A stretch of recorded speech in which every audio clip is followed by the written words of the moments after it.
Hi everyone. Today I'm going to do webinar on VLSI design verification. Today we will discuss about what is VLSI, what is design and verification, what are all available inside VLSI technology.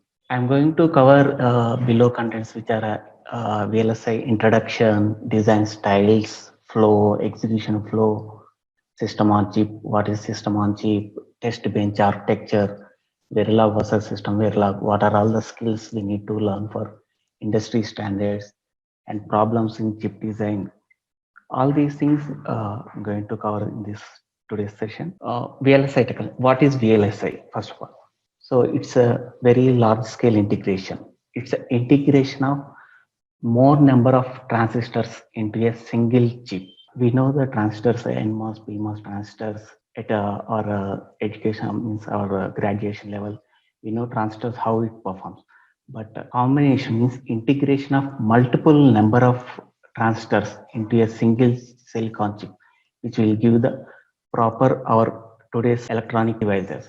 So what is integration? Integration, it will improve the, if any electronic device has to be, we have to choose, we will divide it into three categories: size, power and speed. For example, if we take any mobile phone or anything, we will see the spec like speed of how much it's a processing speed, how much memory it is, how much is the battery performance, how much mAh it has, what is the size screen. So all those things we will check. So all together we will split it into three parts: size, speed, power. So size has to be decreased, speed has to be more, and it has to consume lower power. So all these things will come into integration performance when developing any electronic product, and also it reduces the major manufacturing cost. So any electronic device or any automated device, it should not do with any manual operations. It has to do the operations it own. Manual assembly or manual integration no need to be there. What is VLSI in today's world? So we have a signal processing, communications, microwaves, memories, cryptography, consumer electronics, any consumer electronics like mobile phones, laptops, systems, monitors, and any household applications like fridge, washing machine, ovens, anything, any electronic device will come into VLSI technology, means which having the any one of the electronic basic including any LED or anything also, it will come into VLSI technology because it has the on any one of the electronic component, and it has a space applications, automobiles. Even in our latest technology of we are using automated cars, it has automated technology, and VLSI technology is integrated in that one. What are all those IC products? So as so we have memory devices, processors. Processors will come into controllers. We know microcontrollers, CPUs, signal processing applications, memory chips like RAM, ROM, and analog communications like mobile communication, audio, video processing, programmable blocks like FPGA, PLDAs, and embedded systems, network cards, which are automated things, and system on chip. So these are all today's IC products which having the specific IC which will perform their own applications. IC validation, how it started. Here, first transistor which was made in 1950. So which is the first transistor was made, which is a basic first electronic component. Then two transistors are combined that makes into flip-flop. So one register, which is the flip-flop, was developed in 1958. But now today's we are seeing the more number of transistor count in our latest processors. Currently, we are using 64-bit processors in our servers or in our laptops, anything. So 64-bit of processor, it having 2 power 64 number of, more than 2 power 64 number of components, and it multiple number of operations it will do. So those many transistors are integrated into one single silicon chip, which will perform the operations. Moore's law. Gordon Moore, he is the co-founder of Intel. So he predicted the number of double for every 18 to 14 months. So uh, he predicted like a number of transistor count may increase. For example, if we use for 100 number of transistor components, it may go to 180 to 200 or 220 number of components for next after 1.5 year, I mean 18 to 14 months. So he predicted and he calculated how the technology will grow in future at the time of beginning of transistors level. So he, as all we all know that Intel is the most leading company now, which is in electronic means computers technology. So he is a co-founder for Intel, and he predicted at the early stages. Now we are beyond the technology, which are our current processors having, which are all beyond than the predicted transistor count. If you see that predicted Moore's law count is 16 giga transistor count, 16 into 10 power 9 giga transistor count he expected by the end of 2017 or 2020 like that, but it's a beyond that more than 21 into 21 giga transistor count it increased. Later on, some more processors are can and it's went for some more transistor count. If you observe this picture, what is the how that IC technology was evolved and how the so first in 1956, that is if you see that left side, it's a 5 MB hard disk drive. It is having only 5 MB of memory size, but due to at the time of technology size and the transistor sizes level, that device went into huge machine which needs to be high transportation requirements and all those things. But as of our today's technology, we can see, right, you can see any pen drives or any memory flash cards or anything, those are like 128 GB, 256 GB like that. Even our mobile phones are going into 256 GB. Internal memory itself is going to 256 GB. That evaluation made from IC from initial stages to here is like increases the speed, it decreases the area, decreases the power consumption. These are the three main factors that affected that VLSI technologies today's world. So any electronic component or anything in today's world, it has a huge background which was earlier work, and it has its own improvements in these three areas like speed, power, and area. So those are improvements done throughout these years in IC evaluation. What are all design styles, any electronic component? What are all the types of electronic components we can see? We can say like it's a, like a mobile phone or computer like that, but not into the specific technology level. It's like full custom, PLD like PLA programmable logics, application specific, system on chip. So these are divided into four categories. Like full custom is we will do our specific application level operation on our breadboard type. We all worked on breadboard at our graduation or any other. So where we have the each transistor are connected manually for specific application. Though that will come into full custom. FPGAs are like it's a we can see that coming slide. So full custom, it's a integrated circuits and individual transistors are assembled into one chip. We can say if breadboard is a one chip, it is having the multiple transistors are connected with a specific layout which are all predefined. So that depending on that application, we will manually do that connectivity of individual transistors. So that is used as a standard cell libraries. It is having a lot of problems like if we have more number of transistors or if we are using for more number of applications, it cannot be done because we cannot do manual transistors connectivity manually for each and every application. So that is not applicable for today's thing. While coming to FPGA, FPGAs are like field programmable gate arrays, which are circuit is already designed and then we can program it. Xilinx are the most of the products for FPGAs like Spartans, Nexus boards. So their hardware is already available.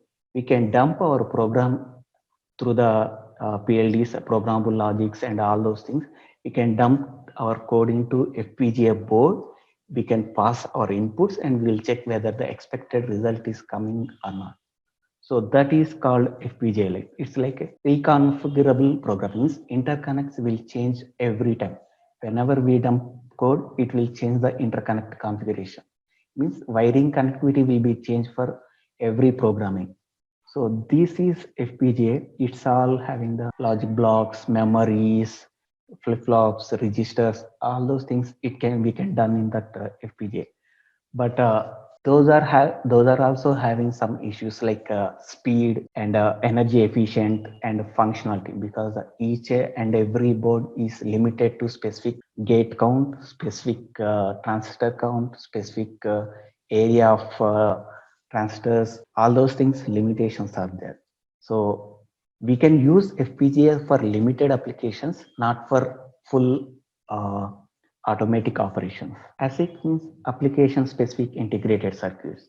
Those are like only for specific application. For example, if we design for any washing machine application, so we will do only washing machine application. We will relate, do our coding, we will do our transistors operation to that particular operations like washing machine. With that same program means same transistor values and same hardware, we cannot use for some other applications like mobile phones or computers.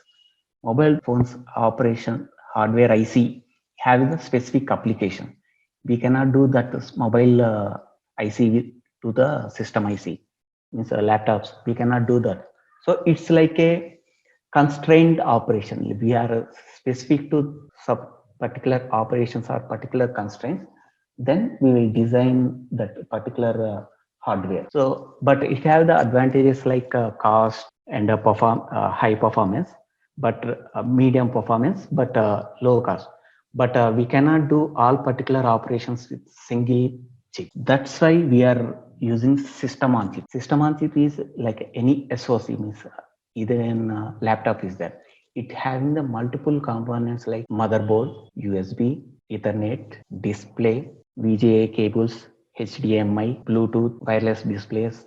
So graphical cards. So any more number of uh, peripherals or more number of operations we will club into one chip, that will come as a system on chip. So the main idea of a system on chip is it's combined the several large blocks. Any operations like large number of operations we can integrate in system on chip. It's a combination of both above all designs like FPGAs, ASIC, IPs, and full custom. All those are combined in system on chip. The main issue will come whenever we are doing any SoC is we have to keep the design cost low, and we have to verify the each and every operation inside the system. So design flow. What is design flow? How we will design one particular IC from initial to final level. So we have the specific flow which are used all industry standards, all industry companies and anything they are using the specific standard flow. That is first one is the system specification. So it will be like a documented format, what are all needs to be there. For example, if I want to design one laptop, I have to specify my requirements like how many number of USB ports has to be there, whether USB 2 or USB 3, and how many HDMI ports are needed, how whether Ethernet port are needed or not, whether external hard disk is needed or not, how much is the display size, what is the keyboard pattern, it's a 15.6 or 13.3, has to be predefined before starting any IC, because once it is fabricated, we cannot change anything. So those are all specified in system specification. Then we'll do functional design. Functional design will comes as a major block levels like what is there. So main motherboard is there. Motherboard is connected to USB. So what are all needs to be there in between motherboard to USB for particular operation. Power signals has to be there. Controller has to be there, which controls both. So those functional design and functional verification, both we have to do. So in functional verification, if we are seeing any issues or anything incorrect operation is there, we will go back to the design. We will correct the design, and we will verify our result. Then once functionality it's means top level hierarchy is okay, then we will go to logic design. Logic design mainly it's like a RTL coding where mostly we use VHDL or Verilog HDL. So in logic design, we will do programming and we will do logic verification with that test benches we can use, or Verilog test bench we can use, or VHDL, system Verilog, UVM, OVM, lot of different methodologies are there. So if any bug or if any issues found, we can find in logic, we can go to logic design, we will correct there, and we will do verification once again. So it will be like continuously we have to do until the perfect result comes. Once the logic is fine, it will go to circuit. Circuit means it will go to as a transistors representation. Coding to transistors representation will done by the specific tools are there which are provided by some companies. So in that, why circuit verification or circuit design needed before tape out or before fabrication is, we will know the issues, we will design the hardware how exactly before the tape out itself, and we will verify the circuit. Then comes to physical design. Physical design is come as a for planning, routing, all those things will come into physical design. There, it's like a layout representation. Complete hardware layout will see there. Then it will go to fabrication and testing. This is the design flow for any specific IPs or anything which has to be done before doing fabrication. Y chart. Y chart is a representation what are all going to happen at each and every stage. I said like logic design, what we will do in logic design, how it is related to circuit design, how it is designed to behavioral thing. So those things we can see here. If you see from center point, first one is the transfer function in behavioral domain. So in transfer functions, for example, any USB is there. I'm sending data from, I'm copying data from USB to system or system to USB. So those are transfer functions are there. So how it will done? That will be do our copy operations like move operations, copy operations, all those things will do at transfer functions. But those are performed by the transistors level. You can see at transistors levels in structural domain. When coming into physical domain, that is called as transistor layout, means circuit design. In circuit design, you can see the each and every transistor, how it is performing. Then logic in behavioral design, whatever the logic we are doing, that will represented as gates in structural domain. So if we write any if condition, if else condition we write, so it will come into like some mux operation or some PLA operation or combination of and or gates. So those will come into structural domain as a gates. While coming into physical domain, they will go to cell layout. Layout means how many transistors are there, how many transistors can fit in one cell layout. All those things will be there in physical domain. Then registers transformation. So that will go as ALUs, memories, RAMs, all those things in structural. That we call as module layouts in physical domain. Then algorithms, test flows are there. So a flow algorithm, how it performs. So those will come as process, which are automated technologies are there. So those are, we'll check as a floor plan, top level hierarchy plan, we can check in physical domain.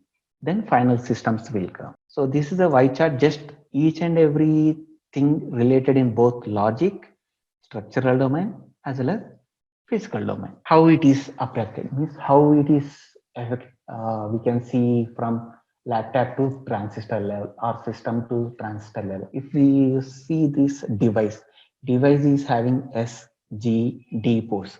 It means drive, gate, source there. It means that are the transistors pins are there. So those are at device level. If we combine more than one device, means one transistor, it will come into as a circuit like flip-flops or anything like small applications will come into the circuit. Multiple circuits we can combine for particular operation. We can call it as a gate. We already know that AND gate, OR gate, XOR, each and have their own operation. For example, AND operation, it will be one whenever both inputs are one. That cell layout, transistors connectivity will be different from AND gate to OR gate. So those circuit operation will be different for each gate to gate. And if we combine multiple gates, we can design one module. Like for example, if we have to design one full adder, one XOR gate needed, one AND gate is needed. So, and OR gate, XOR gates are needed. So if I want to design ALU operations, so it having the multiple operations like addition, subtractions, multiplication, all those things. So it needs more number of gates. So if we combine multiple gates into one combined module, one combined thing, it will come as module. And each module have different own applications. All will be combined in system. Like USB is there. So USB is one module. We can connect it to our system. Wi-Fi is there, means Ethernet wireless network is there, and LAN connectivity is there. Both are network. Those are connected into same system. Multiple modules we can connect it to single system, which will work full system on chip.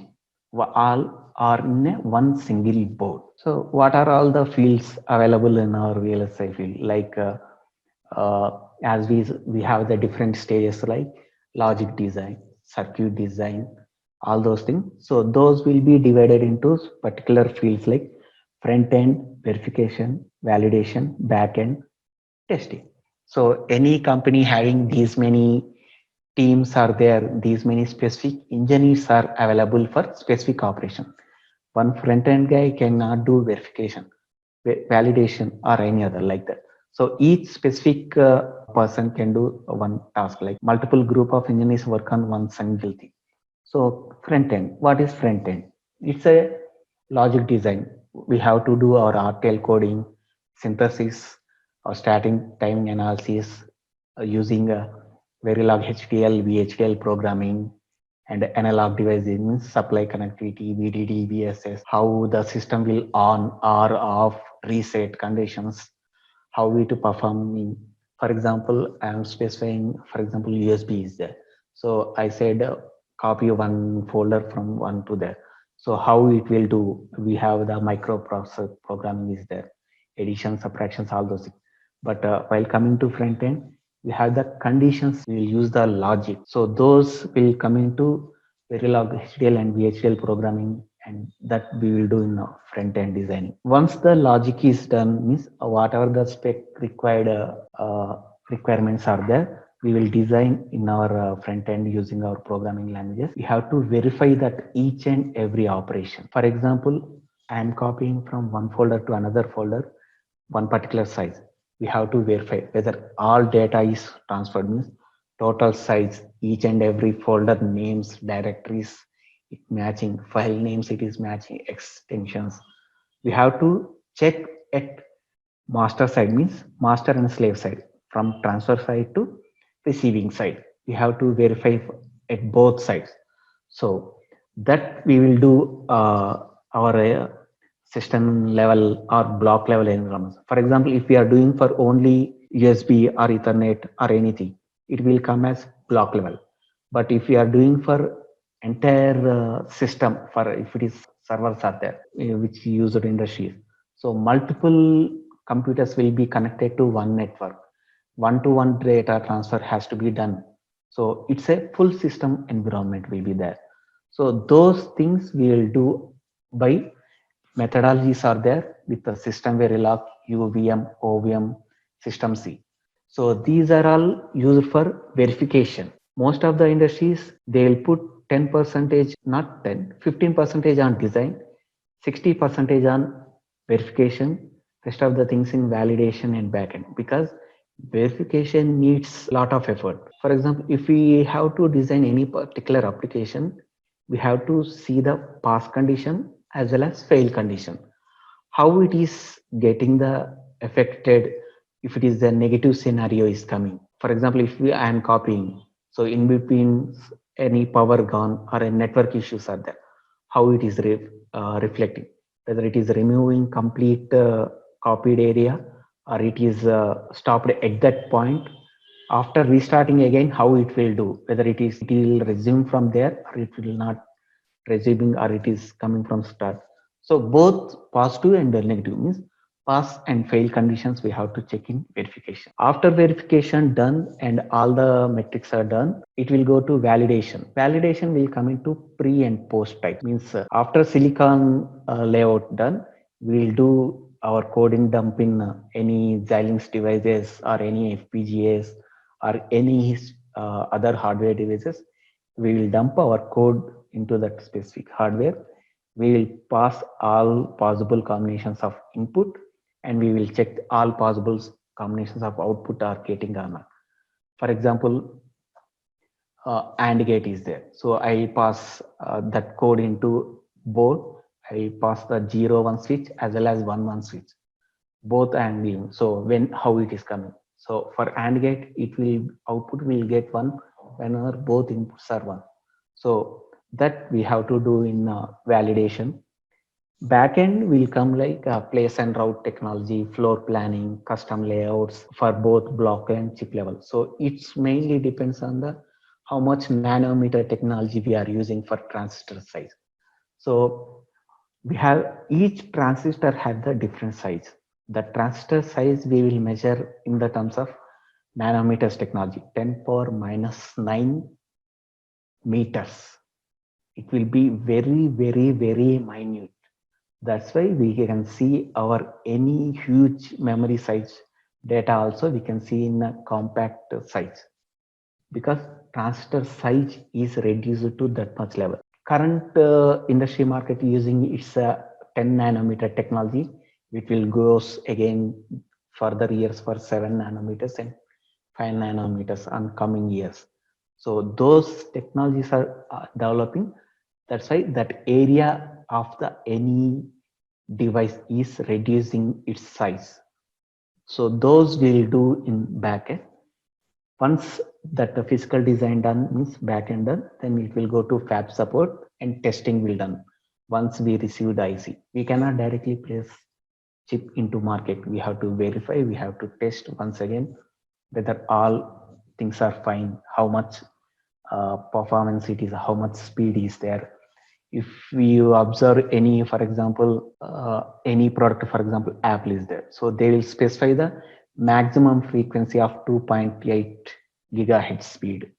Or so they will, our design, if they are targeted for 3 gigahertz speed, we may achieve that much speed, or we can cross that one. We will don't know how much it can get until the final fabrication and final testing done.